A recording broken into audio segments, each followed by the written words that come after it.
So I'm going to talk about how I knew my husband was cheating on me after 20 years of being together while I cook dinner, because that's such a normal thing to do, right? Cook dinner for your kids and talk about your husband cheating. Anyway, I think everyone's so interested in this subject because we all want to avoid pain. And if there's some way we can kind of figure out, is my husband cheating ahead of time, maybe that will help us avoid it, right? But I have to divide this into two parts because for the 17 years that we were married, we were together 20, but 17 years we were legally married, I did not suspect that he was cheating on me at all. Then in the last part of our marriage, the last 6 months before I found out, I can't say that I suspected he was cheating, but there was an enormous change in behavior. So I'm going to talk about that in another video. So go ahead and follow me if you want to hear that part of it. But this first part is kind of interesting because I literally had no clue. I would have staked my life on him being faithful to me. But I'll talk about the couple of things that in retrospect I do notice happened. And if I hadn't been blind to betrayal, I might have noticed like, oh, these are kind of weird things. Maybe I should be a little more aware. So first thing I've talked about in another video was his anger. So he is a first responder. I thought he does have PTSD from work. So I chalked a lot of the quick anger that would happen up to stress from work. But I think actually in retrospect, a lot of the anger that was coming out at me was in response to living a double life. Second thing, just noticing his friendships. So he has a lot of friends that I don't really think have very good moral compasses. And it always kind of bothered me. You know, I don't remember stories of them cheating so much, but I do have stories that he told me of there being issues with things that just were kind of immoral on the sexual side. Okay, other thing, and this for me was a really big clue now looking back. When he was drinking, his attitude towards me changed a lot. He would get really disdainful, kind of mean. It was like he couldn't really hide what he really felt about me when he was drinking. Or like it couldn't really hide who he really was when he was in that relaxed, inebriated state. And I would talk to him after and be like, you know, you just made me feel really awful the way you were talking to me. And it was embarrassing because in public, he would be pretty mean to me, actually. I mean, I felt it. I don't know that it was overtly mean, but I knew it was mean. He wasn't being kind. He wasn't looking after me. He would never give me any kind of physical touch or affection or that kind of claiming that men do when they really love you in public, where they kind of show everyone like, this is my girl, you know, and you can feel that pride that they have. He didn't have that. I don't remember when it ended, but it wasn't there.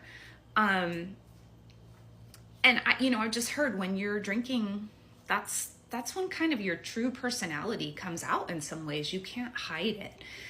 So that was a clue. Another thing too is our sex life was different at various times in the marriage. And now I don't know the entire story, but I know a lot. He confessed to a lot. And also I had some things happen where I found out from some other women things that had happened. And the correlation is there of the times that he would back off from me sexually. There would be no, like coming towards me or picking up on me or wanting to have sex during those time periods. And I always thought, again, it was work stress. Or sometimes I blamed myself. I didn't know. I didn't know what it was. Or yeah, mostly I just thought it was work stress and I didn't worry too much. It didn't feel good. I didn't like it. I definitely knew something was off. So that was another really big clue. And then just kind of an overall feeling of that he was kind of phoning things in a lot. Like I wasn't getting to his true nature very often. It felt like there was some kind of wall up. That's it. I mean, that I can think of now. It's pretty vague, you know, like there weren't huge signs. Oh, okay. I'm going to do another video talking about the things I didn't see that you would think you would see if your partner's cheating. So I just broke up with my boyfriend 2 days ago because he cheated on me for the second time emotionally instead of physically. The first time was when he was texting his ex for 3 days that he missed her and hid it from me and deleted all of the messages and then told me like a week later. And then he also lied about his relationship with another girl that he was friends with online, saying they didn't have any past experiences when they did, just so he could keep talking to her. And then the latest time was when I begged him to block one of his exes, his first love, and the girl he lost his V card to. I asked him to block her and he said that he did, but he apparently forgot about her phone number, and she texted him and they were talking, and then they met up for breakfast and then went thrifting together, which is exactly what we did. So that one really hurt, and I struggle with boundaries and setting boundaries and respecting my own boundaries. That's why I didn't leave the first time or the second time, but I did leave this time. It's really hard, and I've been crying for like 2 days, and it just gets to a point where you're so physically and mentally exhausted, that's all you feel is just sadness and tired and longing and yearning for somebody that doesn't really love you.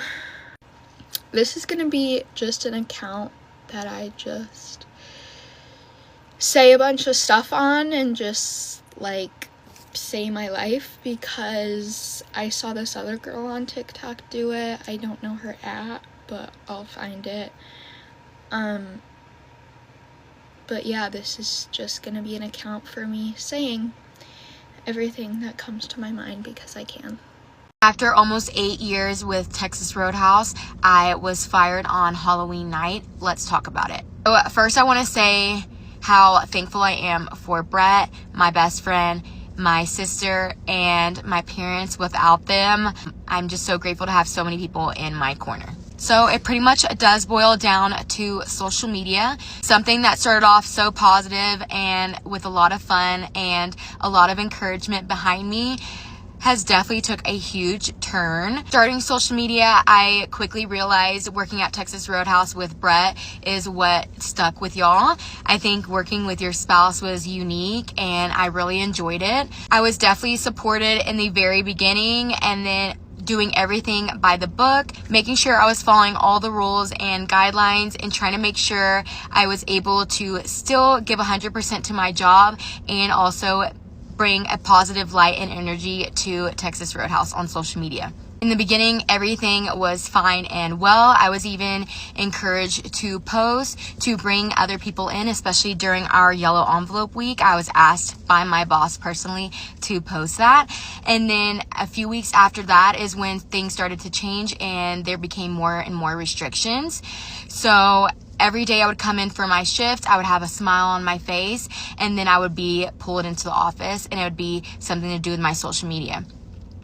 So each day it was something different. It first started off with the food. I could no longer post steaks, appetizers, salads, anything like that. said, okay, great. Continue posting around all those rules and regulations. Then the next day I would come in, no more alcohol beverages. Great. Took that out of my content. Then the next day, Brett and I would both be sat in the office because, as you know, he would do Takeover Tuesdays. So he was also included. We said, yes, sir. Great. Whatever. At that point, we started getting questioned about by our friends and coworkers why we continue to still post about Roadhouse and bring such a positive light and energy, especially with all the rules and changes that they were bringing. But I still put a smile on my face and I still came to work and did everything that I needed to do. And on top of the social media, Brett and I both have really good numbers. We never call out. We're always willing to stay and work later. We're always willing to switch and stay into the bar. So I feel like we brought a lot of benefits and positives to the job. So I felt like my social media adding on to it wasn't really a big deal as long as I continued to do what I needed to do. Weeks go by and then I started seeing that I was getting called out for little things. I remember people asking advice on the alcoholic drinks, an easy way to learn them. I showed a beer menu and I got in trouble because they were accusing me of trying to share recipes, which was not the case at all. I was just showing draft beers that anyone can look up online. I was also being called out for keys that were also servers that ended up having 4 tables and would be called out in my comments. That had nothing to do with me because the rule at Texas Roadhouse is we're only allowed 3 table sections. And so one of the managers or servers had 4 tables and got called out, and I got sat down because they didn't appreciate being called out about that. And I still apologize, and I was just trying to show the seating chart. I wasn't trying to call anyone out. Someone had paused it and caught it. To the point where I was even being accused of sharing recipes online. I've never showed or shared any recipes of any kind online. Even when I would be asked about a certain bar drink, I would only tell them what the drink was. I never told them what was in it, never really shared what was in it or the full recipe for any drinks, any food, rolls, salads, anything like that. I never did. So I don't even work in the kitchen, so I definitely don't know any of the recipes. I'm literally just delivering it to the tables. So, and I try to show the food because I feel like that's what brought guests in, was the food and being able to see the different steaks that we have, the sides that we have, things like that, and being able to share opinions. And then it got to the point where I was trying to stop the social media altogether. No more filming on the clock, no more at work, only before and after our shifts, mainly in our vehicle. And that was still an issue. I would still go to work, not even touch my phone, and I was being watched like a hawk, to the point where I was even having photos taken of me and being sent to my boss. Meanwhile, people are taking full phone calls on the floor during legendary hours. If you do know what legendary hours is, if you worked at Roadhouse, it means between a certain amount of hours, you're not able to be on your phone and you have to be focused on taking care of your guests and just working for those hours until cuts are made or until we're off the wait. Regardless if I was cut or cleaning my section, it did not matter. I was still looked at as a target. It didn't matter if a manager that was serving was on their phone during legendary hours. It just mattered if I was on my phone during legendary hours. Didn't appreciate being singled out, especially when I try to bring so much positive energy to where I worked. I really enjoyed my job. I was happy there for the most part. Every time I would come in a happy mood, would quickly turn around and I would still come on here, slap a smile on my face and share how happy I was, how good my shift was, and the money that I made, or just my coworkers, the fun that we had. But so I have a story time that I don't know if I should even talk about, because I don't know if either party will see this or not. Kind of don't care. So it starts in April, okay? And I go to this festival with my friend and I go park my car in a parking lot that you have to pay for. And the guy working it was really cute and he asked for my number. So I gave him my number. We texted for a minute, like nothing really came out of it. He immediately switched every part of our communication over to Snapchat and I immediately got uninterested because I think that's really strange. That's important. So I kind of like just like stopped talking to him, right? So next month, May rolls around, and I'm at work, and I see this group chat just start rolling around on my phone on Snapchat. Sorry, I got a notification.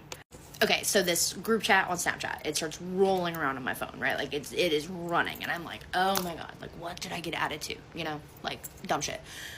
So then I see that guy, his name, roll around, and I'm like, why would we be in the same Snapchat group chat?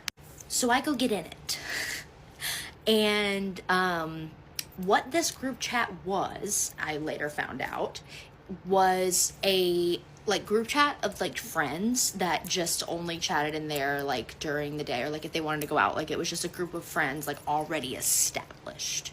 Okay. And someone in the group was like, let's do something this weekend or whatever. I don't know. This was a Monday. So I really don't know a lot of the purpose of this. But apparently someone voiced in there, oh, y'all had some bitches. Okay.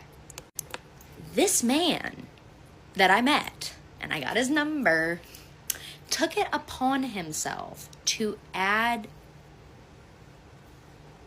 his whole roster. And I mean, it's not like 2 or 3, 4 girls.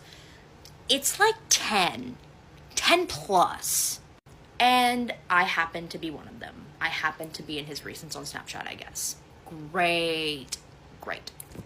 So I'm reading these messages and I'm going through them, like scrolling back up, and I'm trying to figure out what is going on. But I keep seeing messages that are like, raise your hand if you've had to go pick this man up from jail. Raise your hand if he was calling another girl in your bed. Raise your hand if you've never been inside of his house, just the back porch. Raise your hand if you've been to that same back porch, but it's his mama's house, not his own house. Okay. Crazy information to stumble on about someone that I barely know, but I'm seated. So I tell all my friends, and I'm like, this is what's going on right now. And they're literally all like, oh my god, please leave that group chat. Like, you don't need to be in that. And I'm like, Mama is nosy.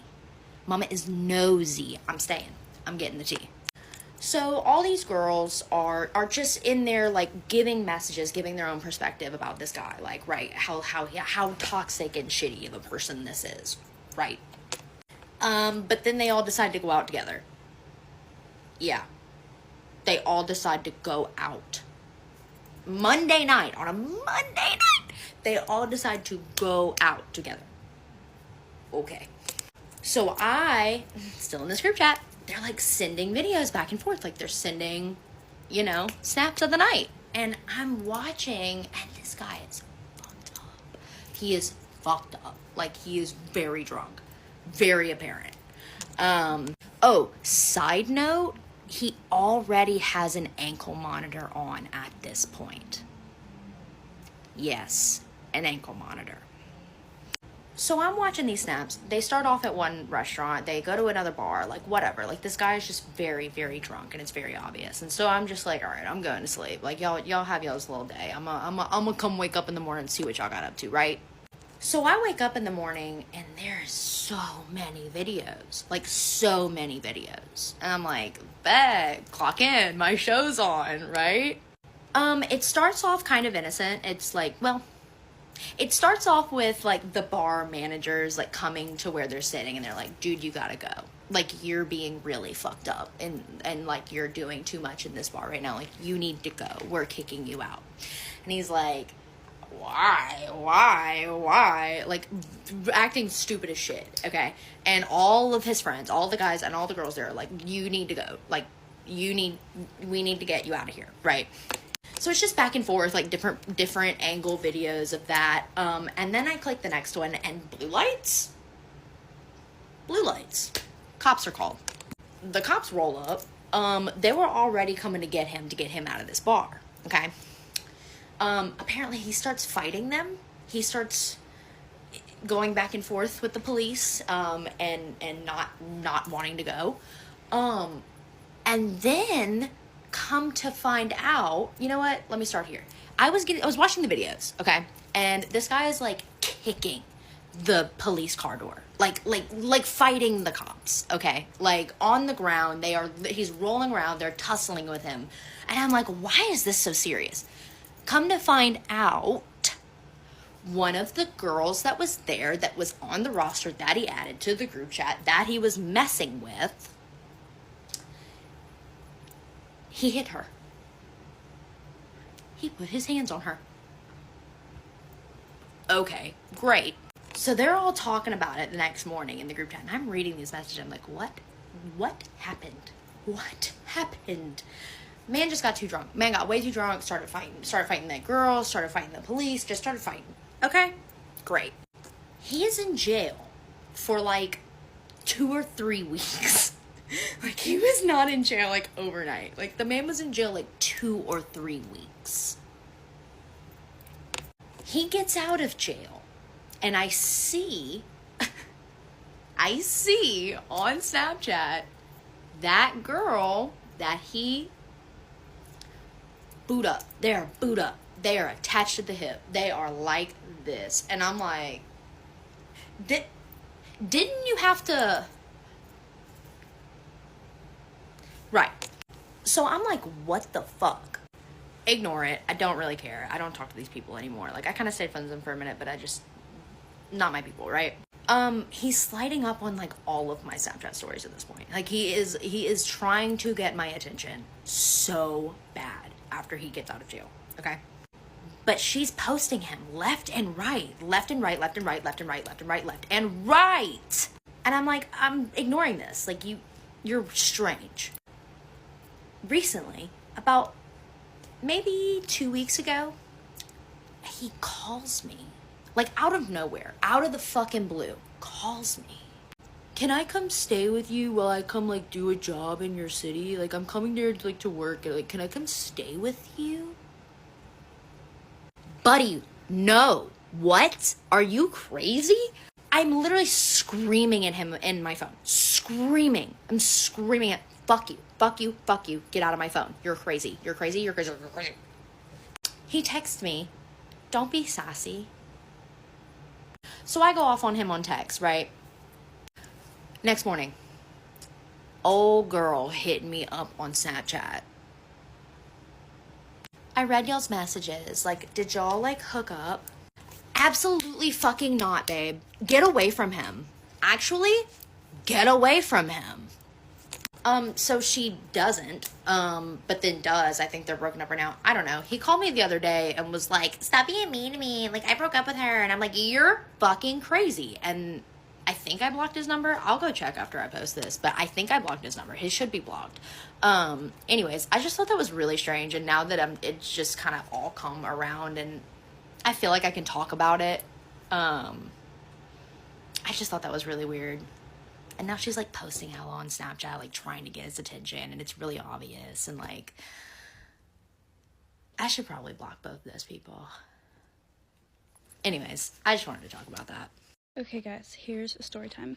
So, basically, we were both homeschooled together, but, like, we went to a, homeschool co-op, so there were, like, 200 to 300 other kids at the school we went to, if that's the right number, I don't know. And we would meet one day a week at school, and it was at a church, and we had like 8 periods, we had uniforms and stuff. Yeah, basically a private school. And he has like some cute little stories that I don't even remember, but like I guess one day we were on the playground, and like it was a fun playground. It was like all metal stuff, and they were just like big sculptures that you like play on. I don't know. And I was on one, and he tried to get on, and I was like, $10 if you want to get on. And he was like, nah. I don't remember that, but he tells me that all the time. Another one is, if you guys remember when you would, like, put your fingers around your, like, wrist. And that was, like, a thing or something. And I told him that if he couldn't do it, it was because he was fat. So whatever, we were really close. He was also really close with my brother. So like the last 2 years of school, COVID killed my school, so it doesn't exist anymore. But we were like a little trio in my head. I don't know. My last year of high school, which was also his senior year, we won class clown together, so that was real exciting. After COVID, after school, we didn't talk for 3 years, I think. But he was kind of the only person from growing up / the school that I would still like Snapchat. And about a year ago on Thanksgiving, we were Snapchatting, and I think he said Happy Thanksgiving, and I was like, oh, like, Happy Thanksgiving, I'm thankful for you. This is word for word, by the way. And he's like, oh, how sweet, like, I'm thankful for you too. And then I said, let's get married. And he was like, well, shouldn't I like take you on a date first? And I was like, oh, I did not think that would work. I did not think it would work. So then the next day was Black Friday, and we went to the Woodstock Square like tree lighting, and that was our first date. And then after that, we hung out literally, I think we made it to 14 days in a row that we were just hanging out. And then our first kiss was December 17th. And yeah, he never asked me to be his girlfriend. I guess that doesn't really happen anymore at this age. I don't really know, but yeah. So for a while we said December 17th was our anniversary because it was like our first kiss, but it just makes more sense for it to be our first date because right off the bat, like, we were basically dating. We were hanging out every day doing fun stuff. So, and then we got engaged August 23rd. So like, yeah, I know it's quick, but also we have seen each other every day besides like maybe 7 days since being together. But also we have literally known each other since like 3rd and 5th grade. So I guess a little more backstory is we also always thought that each other was really cute. Obviously, we know we're both the funniest people in whatever room we step foot into because we won class clown together. It's really cute to look back at like our like yearbooks and stuff too. Super cute. Yeah, I don't know. We just never like liked each other because we never saw each other like that. But once we started hanging out as adults, we were like, wait, like, this kind of makes sense. And it's actually really funny too, because anytime I would like go through my Snap memories, he's in there like a bunch. And I would see him and I would be like, I'm just gonna marry Nathan someday. Like, I'm just gonna marry him someday. Like, as a complete joke, as in the fact, like, if I was single when I'm 30, I'm just gonna marry Nathan, because, you know. But now he's my husband, so. Hi guys. So, I didn't think that I had to make a video about this ever, but I was recently informed that people are calling me insane for my attempt. When a person has so much going on in their life, when they're being bullied, when they're in toxic friendships, and when they're in toxic relationship, you have no idea what it's like. You can sit there and say that you understand. You can sit there and say that you've been there too, but you never know how a person feels individually. I'm very open about my attempt. I'm very open about everything leading up to it. And if you ask me, I will tell you my story. But that is because I want to also help people who are going through the same thing. And it's never something that you should be embarrassed about. I hate that I am in tears right now. But this is something I have to talk about or I won't feel right about it. To those of you who are calling me insane, here is my story. Because you obviously don't understand what I was going through in order for me to take those actions. Last year was my junior year in high school. I was attending Elkhart High School up until like the last few months of school. I started talking to this boy. I'm not gonna name names because I wouldn't want that to happen to me, and I don't know what he's like now. I don't know if he still treats people terribly. That is none of my business. He is his own person. Anyways, we were talking, and I did not want to be with him, so I stopped talking to him and started talking to this other boy who is probably 1,000 times worse than him. The boy that I had stopped talking to had his friends call me slut in the hallway, call me whore, make fun of me, yell at me, scream at me, throw gum at me in the cafeteria.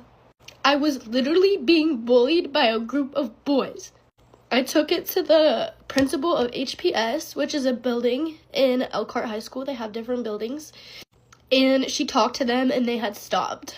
Mind you, this was like August to September area. Fast forward, I was in a toxic relationship with the boy I had left the other one who was bullying me for. This boy is a very, very toxic, manipulative, terrible person. And if any of you know me, you know exactly who I'm talking about and what I've been through. I'm also not going to name this boy because I'm pretty sure I legally can't since I have a restraining order on him. This boy would treat me like his girlfriend, while never asking me out, while sleeping with his ex. Mind you, I didn't find any of this out until leading up to my attempt and after. He would go to parties, not answer me all night. He would make me feel bad because he had my Snap password. He would go through my memories, make me feel bad for even talking to anyone before him. Come over, go through my phone for 4 hours, accusing me of doing shit when I wasn't. He was obviously projecting, and it just sent me in a downward spiral. He would want to argue at school before practice. He would want to argue every second of every day. But when we would argue, I'm not the type of person to bring anyone down. So he would sit there calling me disgusting, saying I'm a terrible person, saying all this manipulative, terrible things about me, and it just ruined my view of myself. I was in this relationship for 9 months. So like a month before my attempt, there's this video. Mind you, I'm still at Elkhart. There's a video going around of a girl getting by a dog. This is something I would never do. Not ever in my entire life. I believe that's animal abuse. That is disgusting. That is nothing close to anything that I would ever do. So I get a text from the girl who was my best friend at the time. Mind you, this girl is very selfish. She only cares about herself, and she strives to be the center of attention in every situation. She puts her friends down in front of boys to look better, to act cooler. She is a very toxic, terrible friend, which I didn't notice. I get a text from her telling me that there's a video going around of that and that people are saying it's me. So the guy I was in a relationship with at that time, still the same toxic guy, I text him and tell him about the whole situation. He texts the boy that my friend heard it from, and this boy tells me it's the boy from way back in September who had been bullying me in the hallways and having his friends call me names. He was the one telling everyone that it was me. I think this is terrible. I don't know why people are doing this to me. I start crying in class and immediately go down to the office, tell them about the whole situation. All they can do is tell these boys to stop, nothing else. This boy's dad is the head coach or a coach of the baseball team, so Elkhart schools basically do nothing about it. I think that it's going to be okay and that the people who know me will know that I would never do anything like that. But in reality, I only had my toxic best friend and my toxic relationship. I didn't talk to anyone at that school. I had a few friends in classes, but that was it. The bottom of the line, nobody really knew anything about me or about who I was. So when I went to school the next day, I was walking in the hallway and I walked past that guy that was bullying me and his friend group. And I think, oh gosh, it's fine. They're not going to say anything. They call out, what the dog doing? And they basically continue to do this. And suddenly I notice people looking at me in the hallways, laughing, turning around, cracking their necks to look at me. And there's nothing I can do about it because these people don't know me. I was running into the nurse's office crying every day looking like this at school. Literally had to call my mom to go home. It was just non-stop. So On top of being in a toxic relationship and a toxic friendship, I was getting bullied by boys at school. I know it doesn't seem like a lot, but all of these factors can really ruin how a person sees themselves and how a person sees their value in life. Mind you, I only had this toxic friendship and this toxic relationship going for me that I thought was amazing. I thought this boy was amazing. He is not. So I switched schools back to the school that I currently go to. And then the weekend I switched back to this school, I'm only there for a week, mind you. This boy that I was in a relationship with said he would change and that he would stop going to parties. He would stop treating me like shit. He went to a party. He texted me and was like, hey, me and my friends are going to a party. I was like, didn't you say you weren't going to do that anymore? Well, we're in a group of friends, so this is the first time our friend group has hung out in a while, so I kind of have to go. No, you don't. I basically cut things off with him, and me and that friend, who was a toxic friend, went to this boy's house, and we hung out with them. She did not want me to be with this boy that I was in a relationship with. So she said that if I was texting him again, that we would not be friends anymore. But I was so attached by his toxic behavior that we started texting again. He was like, what did you do last night? Did you cheat on me? Blah, blah, blah. Mind you, he never even asked me out. He was like, oh, the label doesn't mean anything. What does the label do for you? It's the same thing, just with the label. I'm not ready right now, etc., etc., etc. Typical dumb ass excuses. So then this friend finds out that we're texting. She texts him and tells him literally like everything about my past, every guy I've ever been with, then this spirals him. He texts me, tells me that I'm a terrible person, and he was like, I have to call you and tell you something. Because she was telling him that if he doesn't tell me, that she's gonna tell me. So I'm like, what is going on? I already knew he cheated on me. I already know that he had gone out and gone with somebody else because that is the type of person he is. And I had those gut feelings, but I never had any proof. He calls me and he's like, I slept with your best friend's sister on New Year's. This was in March. New Year's was like months ago. My toxic friend knew that her sister slept with my boyfriend and did not tell me. Mind you, her sister knew that I was in a relationship with him. So they are both in the wrong. In that moment, I felt like I had no one. I felt like no one cared about me. No one supported me. I was just really messed up in the head. So yes, you can sit there and call me insane. But at the end of the day, you have no idea what people are going through. And that is my story to tell. Thank you to the people who have stuck by my side and supported me through all of this. I love you endlessly, and I'm so sorry that I even had to make a video like this. I am going to be sharing a story today. It's going to be a long story. There's probably going to be multiple parts, and I want to start by saying that I'm sharing my story because I'm ready to. I'm sharing my stories because they're my stories to tell. The things that I'm going to talk about are true things that happened to me, and I am ready to talk about them.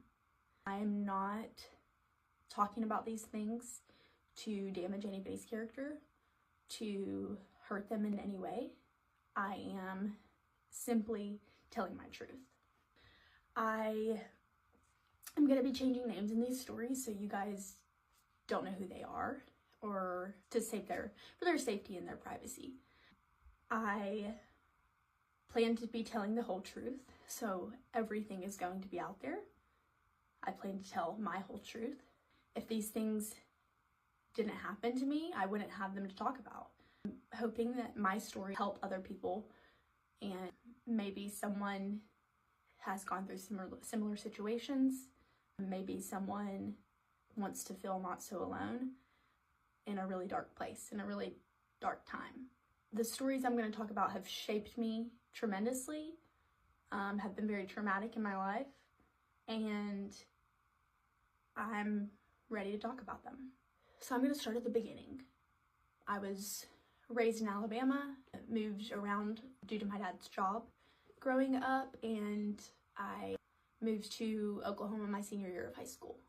Moving my senior year was partly my decision, partly my parents kind of gave me the option, but if I chose to stay back in Texas, my dad wouldn't have had a job.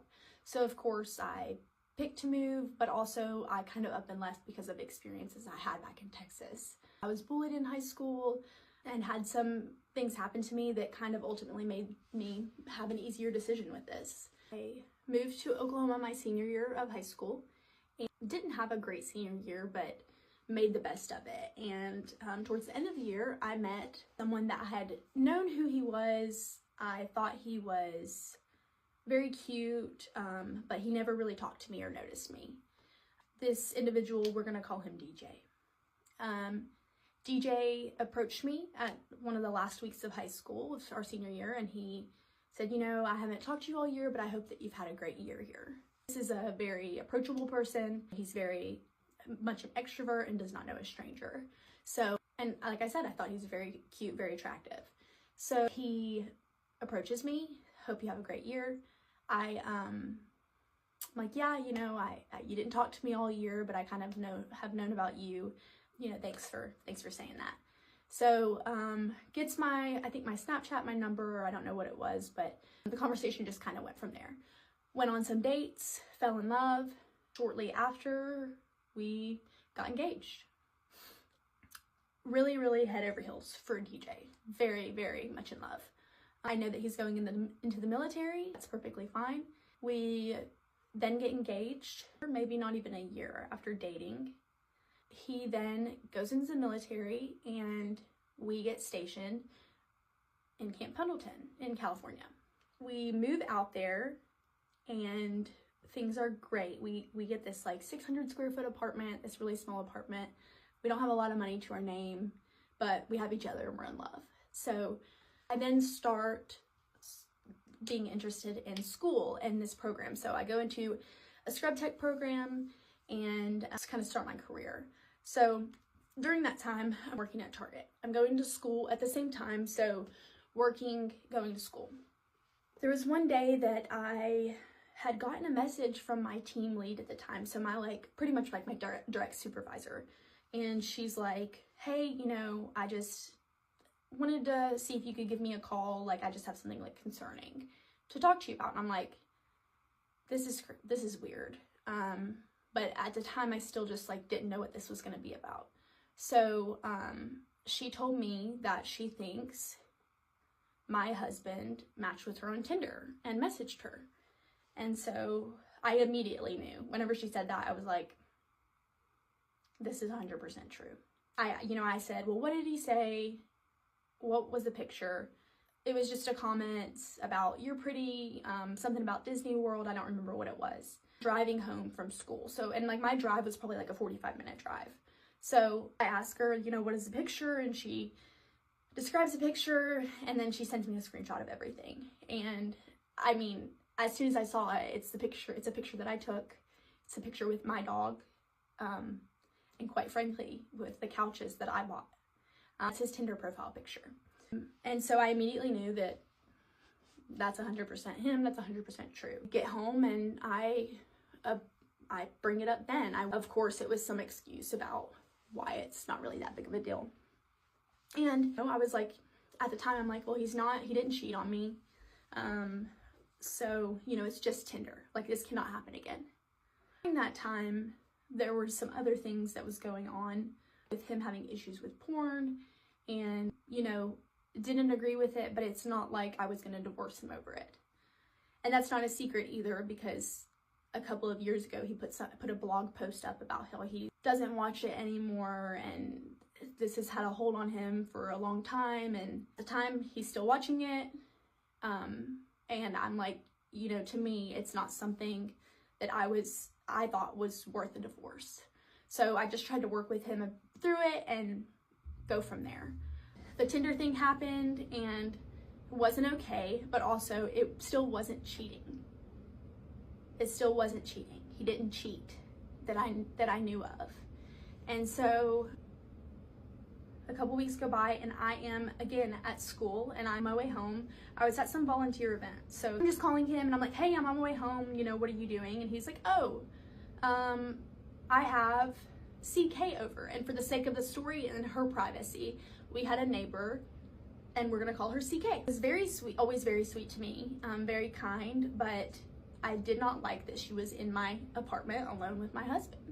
So he told me, you know, I'm here with CK, we're just hanging out, and I'm like, okay, that's really odd, because I had no idea she was coming over, so I was just like, okay. So then I drive home. I am mad, I'm fuming, but I wanted to go there and see what was going on, so I didn't want him to know I was super mad. I wanted to feel it out whenever I got there, because I just felt like something wasn't right. So I get there and they're just sitting in the living room chatting it up alone. I didn't like that, but again, I never had confirmation there was cheating. So again, I didn't feel like I could divorce him because there was no cheating. Fast forward to, he gets deployed for 9 months, he's in Iraq, I'm finishing scrub tech school, and things are good. Like, things are good, he comes home, things are great. We then decide that we are gonna move back to Oklahoma. I did not want to move back to Oklahoma. I wanted to stay in California because I loved it so much, but nonetheless, he wanted to move back home. This is where his family is, so we moved back home. So we moved back to Oklahoma, and during this time, we are staying with family and friends until we find an apartment. The day we move into our apartment, we don't even have a couch yet. It hasn't been delivered. The military was going to be delivering it home to us, and don't even have a couch, and I take a pregnancy test, and sure enough, I'm pregnant. We're excited, but we're freaking out because we didn't want this yet. We weren't planning this, but we then drive down to Texas to tell my family that we're pregnant. The good news. Little did I know that this was going to be the last time I see my mom before she is. Get ready with me while I tell you how I found out my situationship lied about his age for 3 months. I'll give you some backstory. Basically, I met him because I thought he was cute and he would come into where I worked all the time with his friend. And more backstory, before I started talking to him, I got out of a 2.5-year relationship with my ex. And my ex had cheated on me while we lived together. So I had trust issues. Now I have more, but after that breakup, I anticipated to not date anybody for a while. I couldn't even fathom the idea of liking another dude. Fast forward a few months and I'm at work and I start seeing this guy a lot and I think that he's cute. I'm too scared to make a move, and so like the only time I really talked to him was I went up to him and I told him, I was like, you look like this baseball player. He was like, really? I've gotten that before. And I was like, yeah, like, it's a good thing, right? That was the extent of it. As he kept coming in, I like literally would tell all my coworkers, I'd be like, that's the guy I think is super cute. And my coworkers are my friends, so they literally were like, girl, we got you. Like, we'll get his info for you, whatever. One day, I'm not working, and my coworker was like, I'm gonna give him your Instagram. And she did. Like, a day went by, he didn't reach out, so I did. And we started talking. Conversation was really good. I was like, what are you majoring in? What do you like stuff like that. And one of those questions was, what grade are you? And like, how old are you, right? At this point, I was 20, going to turn 21 in like a couple weeks. And he was like, how old are you? And I was like, oh, like I'm a junior, but I'm gonna be a senior next year, like whatever. And he was like, oh, same. I didn't think anything of it, right? Because who thinks that somebody's gonna lie about something like that? Like, what? We went about our day, like we kept talking, whatever, and then from like then on it just slowly progressed, and then eventually we started hanging out like pretty freaking often. As we kept talking, I got more and more like sussed out, if that makes sense. Surely he's gonna take me on a date soon.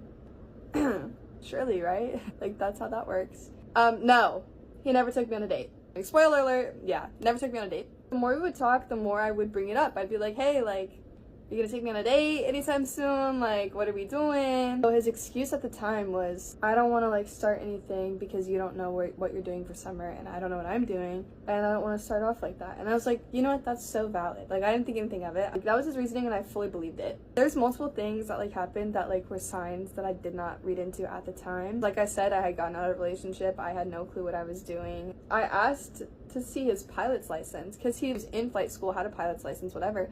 And I wanted to see it because I was like, that's so cool. I've never seen something like that. And he would not let me see it. He was like, no, Haley, like, it's so flimsy. Like, I don't want anybody touching it. Like, I keep it in my wallet for a reason. Like, so I never saw it, right? Why does he care so much about me seeing a pilot's license? I don't know. Well, I do now. But, like, at the time, I was like, okay, I guess that's fine, whatever. There was one time where I was going to go out with my friends to like our college bar area. His birthday had just happened and he had just turned 21. So I was like, come out with me and my coworkers, like I'll get you a birthday shot, like it'll be super fun. But before I had said that, I was like, come out with me tonight. And he was like, okay, I'll be at your place after work. I like told him that. I was like, oh my god, I can't believe you're like gonna go. Like, I'm so excited. Like, we'll meet up with my coworkers. It'll be super fun. And he was like, wait, what are you talking about? I was like, well, what do you mean? We're gonna go out. Like, I'll get off work and then you'll come over and we'll go to our college bars. And he was like, no, like I'll come over and we'll hang out. And I was like, well, that's not what I wanted to do. I wanted to go out and you just said that you were gonna go with me. So I thought, whatever. We get into this argument and it's like over a whole miscommunication. He was making excuses being like, oh, well, like my back hurts now. Like, I don't want to go out. I'm just gonna like hang out with my friends, but like you have a good time. And I was like, well, no, like come out with me. Like, I want you to come. And he texts me and he says, I don't want to be around a bunch of lowlives who have to drink to have fun, is what he said to me. I literally texted him back and I was like, if you're calling people who go out to the college bars lowlives because they want to have a drink and like hang out with their friends, then you're calling me a lowlife too, and that's crazy to say.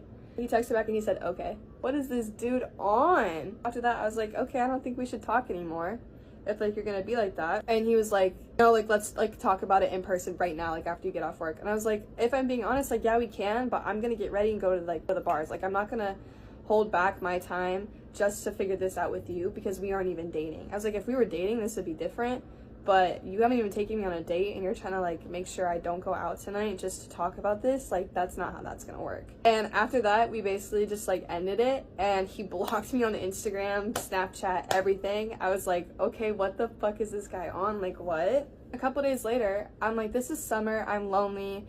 This guy, like, I did like, and I didn't like how it ended. So I just texted him and I was like, can we talk? He basically was like, yeah, we can. So we end up FaceTiming and I basically just tell him like, look, the way you acted wasn't cool. I don't appreciate that. And he was like, I get that, but also like, I want something more. And if like, you're not wanting to do that, then I don't think we should.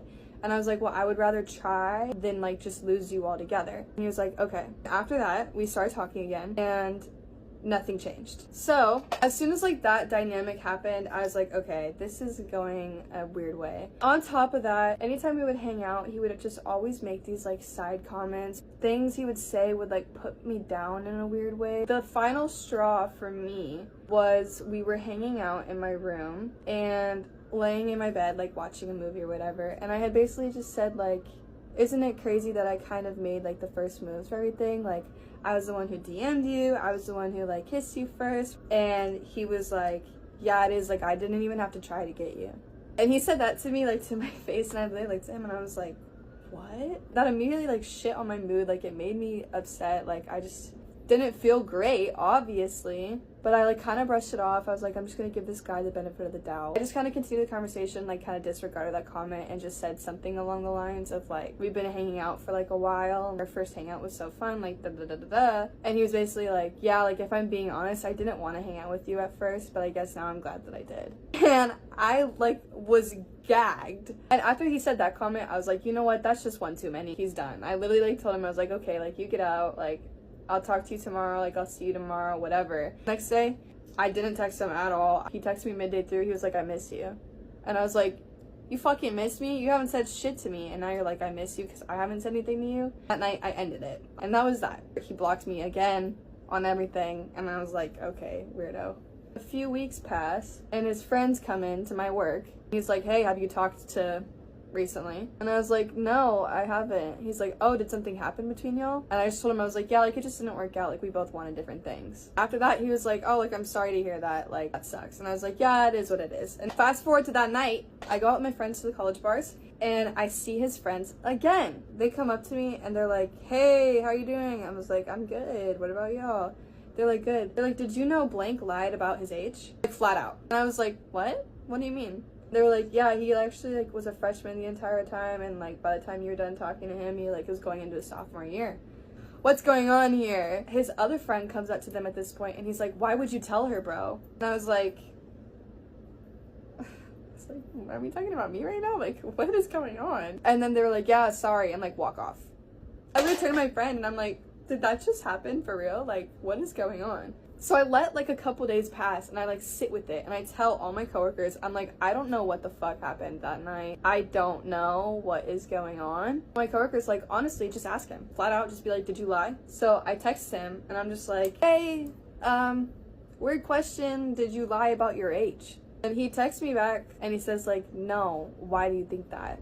And I texted him and I was like, well, I just ran into some people and they said that you did, so I just feel like you kind of owe it to me to tell the truth, like if you did or didn't. And he was like, were those people my roommate and my friends?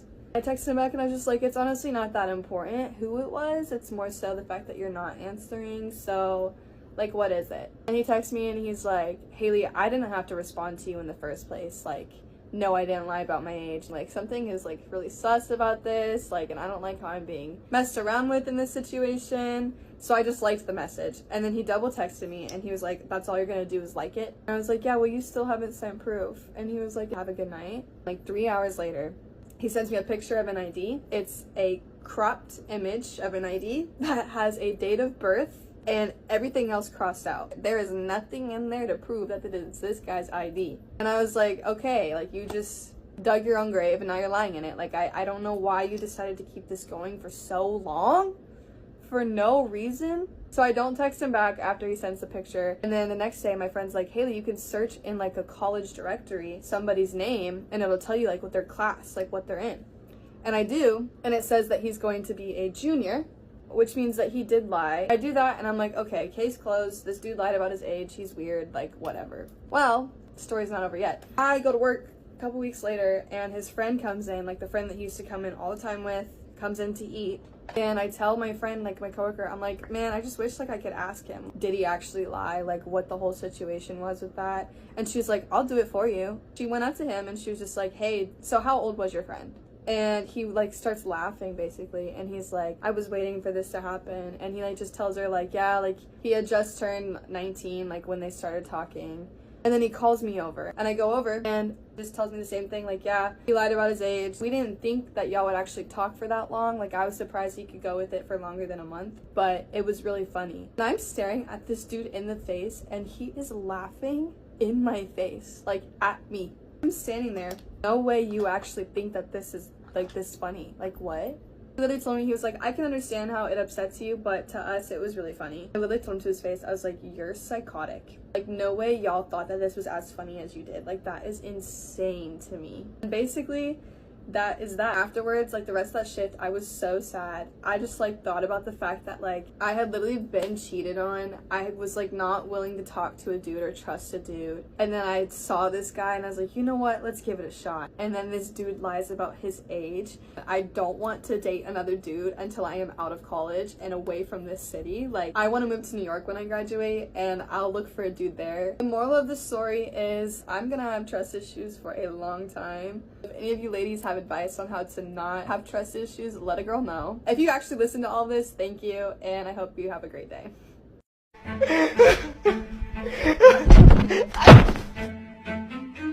Story time about how I bailed my husband out of jail on our wedding day. I know some of you have been waiting for me to post this story time, so here it finally is. If you have missed my last video, go ahead and check it out. So let's get into it. So the wedding day started off beautifully. It started off really well. Everything was going as planned. Me and my bridesmaids arrived to our wedding venue, which happened to be at a vineyard, which was so beautiful. Everything was going great. We got through the ceremony and got through all of our pictures, and then we checked the time and realized we were running like 40 minutes behind to get to our reception location. So yeah, we were just running really late. So we get in the car, we're all happy and married, and then we are driving down the road. And this is when things started going downhill. We were obviously speeding because we were already running late to our reception, 40 minutes behind. And then we got caught in a speed trap and sirens pull out from behind us. and we got pulled over. And so we are like on the highway, and we had to pull off to some area on the interstate. And the cop comes up to us, and he asks us to step out of the vehicle. So at this point, we start kind of arguing a little bit with the cop, saying, hey, it's our wedding day. Like, I'm literally fully sitting in the passenger seat with this giant dress. My husband is like fully dressed in his suit and everything. Gosh, such a funny moment. It was not in the moment. So the cop asked us to step out of the car. We get out of the car, very frustrated. My husband is very upset, very mad. We get out of the car. We have no idea why he's asking us to get out of the car. We're like, bro, like, we are speeding. Give us a ticket. Let us go. So we get out of the car. We're sitting there with him. I start kind of getting teary-eyed because I'm like, what's happening? The cop lets him know that his license is suspended. So some of you already know that from seeing my Instagram post. So the reason why his license was suspended is because, first of all, the car that we were driving in that moment was actually my brother-in-law's car, so his brother's car. His brother's car, his tags are expired. So Evan was driving his brother's car like 6 months prior to this moment, and he actually got a ticket because his brother's tags were expired still. And so he handed off that ticket to his brother, my brother-in-law, and my brother-in-law threw that ticket away. So never paid it, never went to the court, all of that junk. So his license was suspended and we had no idea. He wasn't even notified, which is wild. Anyway, forget those details. His license was suspended and we are in our wedding attire on the side of the road. I start literally bawling my eyes out because the cop tells him that he has to take him to jail like today. We literally couldn't believe it. We were like, there's no leniency here at all. Like, what is happening? I quickly learned that Georgia does not play. So yeah, so we're standing there. Evan's on the phone with my father-in-law, like trying to figure this out. My father-in-law is talking to the cop. Cop is like not budging. I'm talking to my father-in-law, just like crying. He's trying to calm me down. All of a sudden, I look over and all of my bridesmaids are pulling up, like literally pulling up to us, because they, I find out later, happened to just see us on the side of the freaking highway. So they pull up and all I see is like a couple of them, like my maid of honor, my sister, like jump out and they're like running up to us. My sister is like having to hold her tongue because she's like getting all fired up. I'm like, chill. And so they eventually all come out of the van. They're all like huddled around me. I'm like literally weeping. Like, guys, I am done. Like, I'm weeping. Previously to this moment, my bridesmaids just redid all of my makeup from crying at the ceremony. So then my makeup was all like done and ready for the reception. And then I'm just crying all of that off completely again.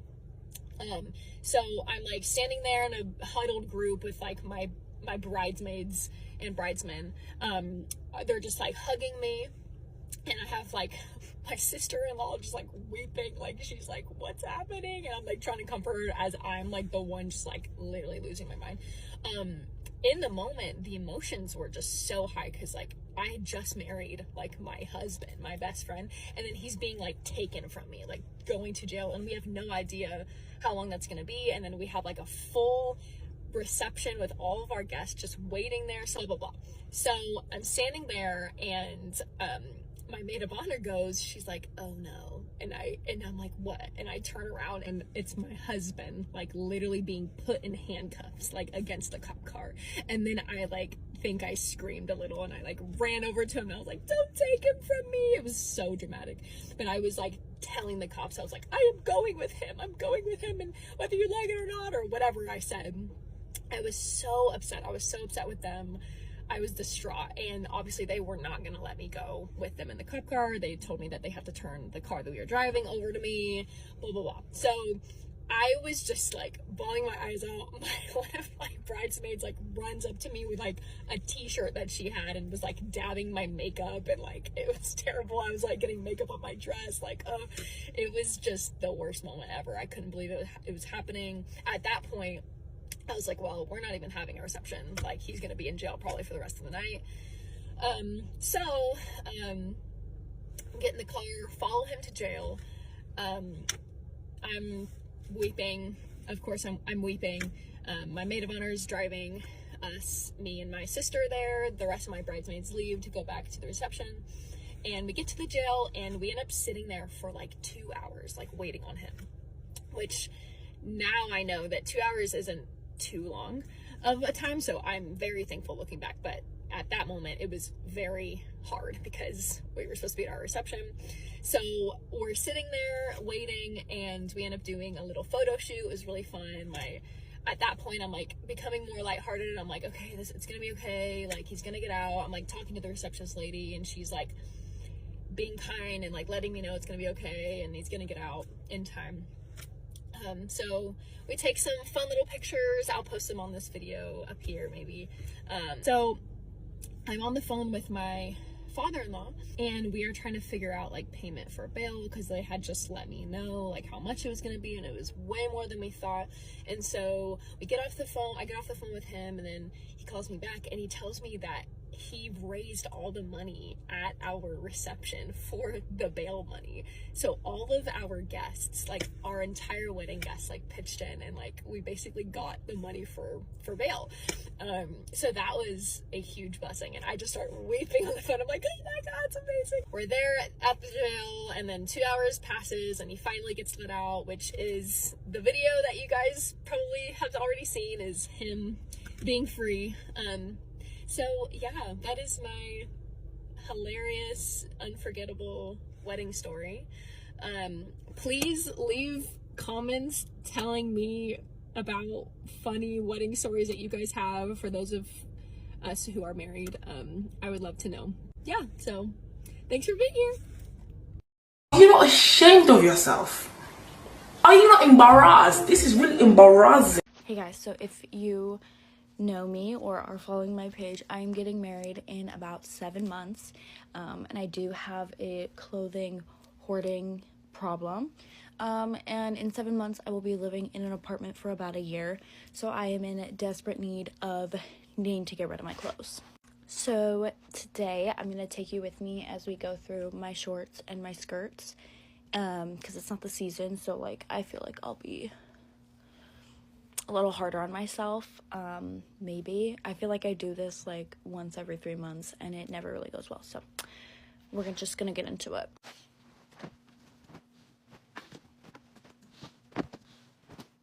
Okay, we are doing this with modesty in mind. I'm trying to get rid of stuff that I hang out of, if you know what I mean. So first, okay, these are Sunday's Best, from Aritzia. Everything is from Plato's Closet, by the way. Like, actually all of them.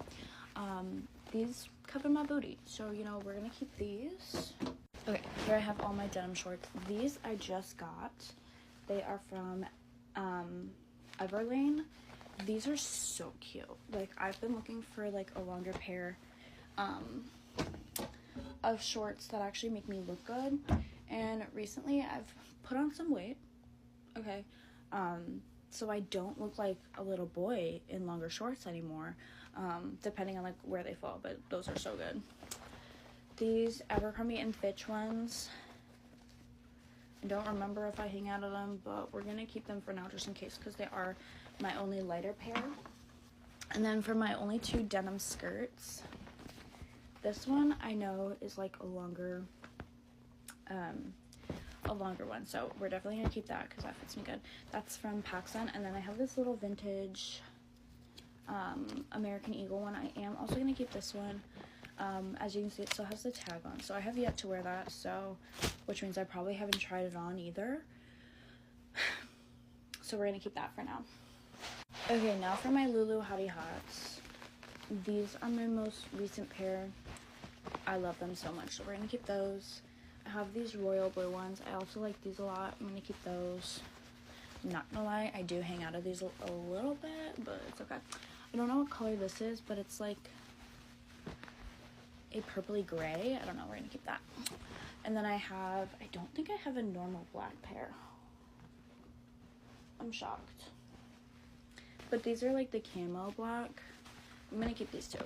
I like to wear those with orange. I don't know. And then this is a style that I actually like from Lulu. I've grown out of that. And I like these, but these don't come into Plato's as often. So yeah, the purple isn't even very like my style, but she's cute. Guys, I totally forgot about these. These are also vintage American Eagle little shorts. Has this on the back. I don't think these fit me. Yeah, they're a 0. I have, like I said, put on some weight, but we're gonna keep these in hopes that they someday soon will fit me. Okay, next, these are like my biker shorts / shorts that I wear under things. So first I have the, did I get rid of anything? Okay. These brown Lululemon shorts. I like to wear these under things. These are really cute from Free People, but you know what? We will get rid of these. They're just not needed. Yeah. These Skims biker shorts. These are kind of the only shorts I can wear as like actual biker shorts. And then these are kids Lululemon. I like to wear these under things as well. And then basic Nike Pros. These I have had since I was a dancer. So these are my only ones that are not from Plato's, but we keep them. Okay, now I have, you'll see. So these are Adidas.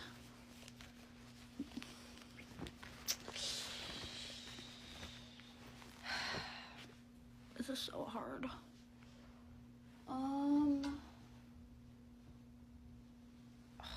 Gosh. Okay. I'm gonna retire these because I have them in red too. And this just feels like a little bit more of a unique style for me, or color, I guess. And then I also have these Addicted ones, which are also blue. So I'm gonna keep these and get rid of those. Okay, next is my sweat shorts. These ones are Skims. I'm gonna keep these. That's actually a set for me. I have a matching crew neck. These ones are TNA. I do hang out of these ones, but they're more for comfort. And then these ones are not TNA. They are Aritzia. Again, I hang out of them, but comfort around the house, you feel. And those are my only sweat shorts. No way. No way. Huh? Okay, I also have a gray pair, but I'm thinking I'm washing them right now. They're like TNA, a little bit longer than the white ones. Okay, now for my athletic skirts. I have this yellow TNA one. I love her very much. I also have this blue TNA one. This is not going well, guys. I have this white aloe one. She's cute. She's like a little bit of a higher waist.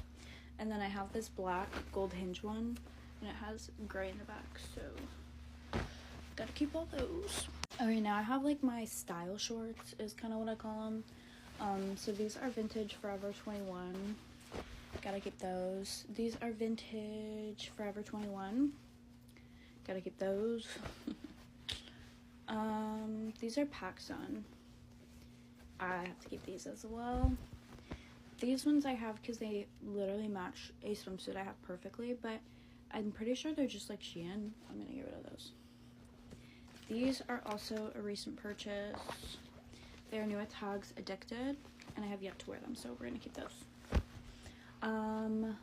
These are Reformation. They're linen. I love them so much, but they are small on me. As in a hangout. So if they were small, I would keep them, but they're an extra small, so. Okay, now just some honorable mentions. I am gonna get rid of these. They're Shein, and I had such good visions for them, but I feel as if they're not the most modest and going into marriage life, don't know when I would ever need to wear them, so, you know. Okay, this is Sunday's bust.